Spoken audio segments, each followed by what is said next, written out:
ఒక్కసారి కొమ్మూరి గోల్డ్ కి కాల్ చేయండి. తాకట్లో ఉన్న మీ బంగారాన్ని విడిపించి మార్కెట్ ప్రైస్ కి వాళ్ళు కొనుక్కుని మిగతా డబ్బులు మీకు ఇచ్చేస్తారు. హలో అండి, అందరికీ నమస్కారం. నాతో ఉన్నారు ప్రముఖ సామాజిక రాజకీయ విశ్లేషకులు అంకంరావు గారు.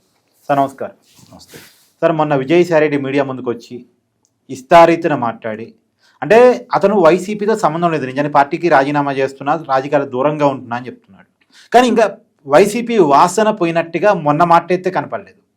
వైసీపీ స్క్రిప్ట్ చదివినప్పుడు ఏ రకమైన మాటలు మాట్లాడాడు, మొన్న కూడా అదే రకమైన మాటలు. చంద్రబాబు నాయుడు గారి వయసు గురించి, మరణం గురించి, సారీ టు సే, ఆయన మాట్లాడిన మాటలు చూస్తే చాలా విచిత్రంగా, కొంత బాధగా కూడా అనిపించే పరిస్థితి. ఎలా చూస్తారు అవి? మీకు బాధ ఉందా? నాకు బాధ ఉంది. తెలుగుదేశం పార్టీ నాయకులకి ఏమైపోయింది? వాళ్ళకి లేదా బాధ? రోషం లేదా? పౌరుషం లేదా? వాళ్ళకి చర్యలు ఉండవా? అది మామూలుగా ఒక నాయకుడు, చంద్రబాబు నాయుడు గారు లాంటి నాయకుడిని అలా మాట్లాడొచ్చా? దాని మీద ఎందుకు చర్యలు ఉండట్లేదు? విజయసాయిరెడ్డి ఏమైనా యువకుడా?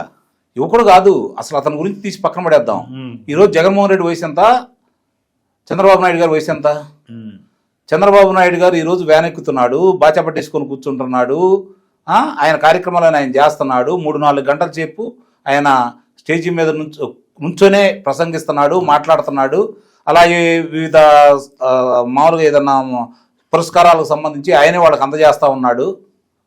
పొద్దున లెగిసి ఆయన కార్యక్రమంలో పాల్గొని ఇవాళ ఇప్పుడేమో అమరావతిలో ఉంటే, కాసేపు ఉంటే రాజమండ్రిలో ఉంటే, ఆ తర్వాత బెంగళూరు వెళ్తున్నాడు, అక్కడ నుంచి ఢిల్లీ వెళ్తున్నాడు. మన పుట్టినరోజు నాడు ఆయన వెళ్ళాడు, పాల్గొన్నాడు. మధ్య చెన్నైకి వెళ్ళిపోయి, కోయంబత్తూరుకి వెళ్ళిపోయి ప్రచారం చేశాడు. పుట్టినరోజు వేడుకలో కూడా చేసుకోకుండా ఆయన ప్రజల కోసం పరితపిస్తూ ఉంటే, నేనైతే కోయంబత్తూరు పోతే ఓ రోజు రెస్ట్ తీసుకున్న తర్వాత రోజు నుంచి పని మొదలు పెడతాం. ఎందుకంటే ఇప్పుడు ఎండలు అట్టున్నాయి కదా జర్నీ. అవును, ఆయన ఆరోగ్యం గురించి, మరి ఆయన సెక్యూరిటీ వాళ్ళే సమస్యలు పడిపోయాడు. అవును, మరి ఆయన ఎలా జరగలుగుతున్నాడు అంటే ఆయనకు దేవుడిచ్చిన వరం.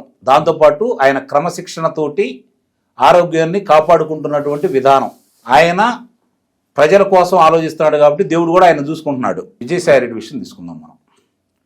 విజయసాయిరెడ్డి మీరు అన్నారు పార్టీకి దూరం అయ్యాడని. ఎప్పుడు దూరం అయ్యాడు? నాకు చెప్పండి, ఎప్పుడు దూరం అయ్యాడు? దూరమైన వాళ్ళు ఎలా చేస్తారు? దూరమైన వాళ్ళు జగన్మోహన్ రెడ్డి మీద ప్రతీకారం తీర్చుకుంటారు. కానీ జగన్మోహన్ రెడ్డిని సేఫ్ గా చేస్తూ, కావాలంటే జగన్మోహన్ కోటని తిడుతున్నాడేమో. జగన్మోహన్ రెడ్డి ఇప్పటికి జగన్మోహన్ రెడ్డి పంపించిన స్క్రిప్టే ఇప్పటికి చదువుతున్నాడు అని చెప్పి నేను చెబుతున్నాను. మీకు ఏమన్నా అనుమానం? అంటే నాకున్న ఒక సమాచారం, తిరిగి ఇతను వైసీపీలోకి వెళ్ళాలనుకుంటే జగన్మోహన్ రెడ్డి కొంత అబ్జెక్షన్ చెప్పాడు. తిరిగి వైసీపీలో చేరాలంటే చంద్రబాబు తిడితే మళ్ళీ డోర్స్ ఓపెన్ అవుతాయి కాబట్టి అతను మళ్ళీ తిడుతున్నాడు. ఇవన్నీ ఒట్టి మాటలండి. తెలియదు సార్, నాకు హైదరాబాద్ కన్వెన్షన్ జగన్మోహన్ అయితే అతను ఆశించింది ఏంటంటే పార్టీ అది రాజ్యసభ పదవికి రాజీనామా చేయగానే బీజేపీలో చేర్చుకుని తన పదవి తనకే ఇస్తారని అనుకున్నాడు. కానీ అది జరగలేదు. జరగకపోయేసరికి పదవి లేకుండా ఎక్కువ కాలం ఉండలేక మళ్ళీ తిరిగి ఆ పార్టీలోకి వెళ్దామా అని. ఇప్పుడు మీకు ఇచ్చిన సమాచారం మీకు చెప్పిన వాళ్ళు చెప్పుండొచ్చు.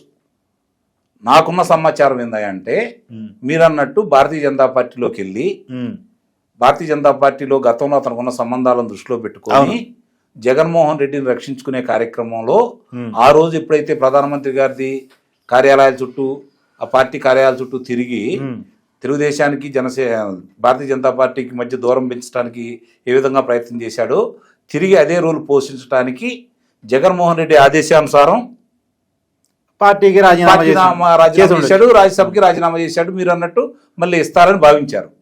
కానీ జగన్మోహన్ రెడ్డి మీద ఉన్న ప్రజా వ్యతిరేకతను గుర్తించి దానికి కారకుడైనటువంటి విజయసాయిరెడ్డిని గుర్తించినటువంటి భారతీయ జనతా పార్టీ ఆ అవకాశం ఆ అవకాశం ఈయనప్పుడు మామూలుగా ఇప్పుడు ఎలాంటి పాత్ర పోషించాలి అనుకునే దాని మీద ఎంటర్ అక్కడి నుంచి రాలేదు కాబట్టి పార్టీకి దూరంగా ఉండి వ్యవసాయం చేసుకుంటున్నానని వాళ్ళని నమ్మించి భారతీయ జనతా పార్టీ వెళ్ళడానికి ప్రయత్నం చేశాడు. అక్కడ గేట్లు మూసుకుపోయినాయి. గేట్లు మూసుకుపోయినప్పుడు ఇక్కడ విచారణ గేట్లు తెరిచినాయి. మద్యం కుంభకోణం కావచ్చు, వీరికి సంబంధం ఉంది. అప్పుడు మళ్ళీ హడావుడిగా బయటకు వచ్చేసి కాకినాడ ఫోర్టుకు సంబంధించినటువంటి దాంట్లో వచ్చి సంబంధం లేకుండా మద్యం కుంభకోణం గురించి కేసిరెడ్డి రాజశేఖర రెడ్డి ప్రధాన పాత్రధారి అని చెప్పి జగన్మోహన్ రెడ్డికి సంబంధం లేదని అతను నమ్మించడానికి, జగన్మోహన్ రెడ్డిని తప్పించడానికి అతను ప్రయత్నం చేశాడు. ఇది మీరు గమనించుకోవాలి. ఇప్పుడు కూడా జగన్మోహన్ రెడ్డి రక్షణ కోసం, జగన్మోహన్ రెడ్డికి ఎలాంటి ఇబ్బంది లేకుండా ఉండటం కోసం మాత్రం అతను ప్రయత్నం చేస్తున్నాడు. ఇది వాస్తవం, ఇది గమనించుకోండి. వాళ్ళిద్దరికీ ఏమి నిజంగా గనక జగన్మోహన్ రెడ్డి రాజశేఖర రెడ్డికి ఏ విధంగా చాకరీ చేశాడో అతనికి తెలుసు కాబట్టి జగన్మోహన్ రెడ్డి మీద అతను కనుక కోపంగా ఏదన్నా ఉంటే నేను ఇంత చేశాను, నాకు అన్యాయం చేశారు, నా రాజకీయ భవిష్యత్తుని నాశనం చేశారు, వీళ్ళే కారకులు అంటే ఎట్లా రగిలిపోవాలి? రగిలిపోవటం లేదులేండి. లేదు కదా. ముందు ఎక్కడికి వెళ్ళాలి అతను? ఇక్కడికి కాదు రావాల్సింది, సిబిఐ దగ్గరికి వెళ్ళాలి, కోర్టుకి వెళ్ళాలి, ఆ రోజు ఏమేమి జరిగింది చెప్పాలి, జగన్మోహన్ రెడ్డిని బాధ్యుని చేయాలి.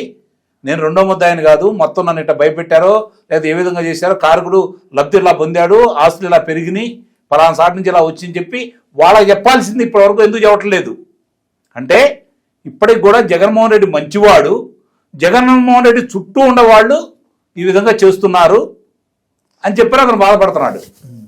అంతే తప్ప జగన్మోహన్ రెడ్డికి ఇప్పటికీ ఆత్మ విజయసాయి రెడ్డి మీరు ఇది రాసి పెట్టుకోండి,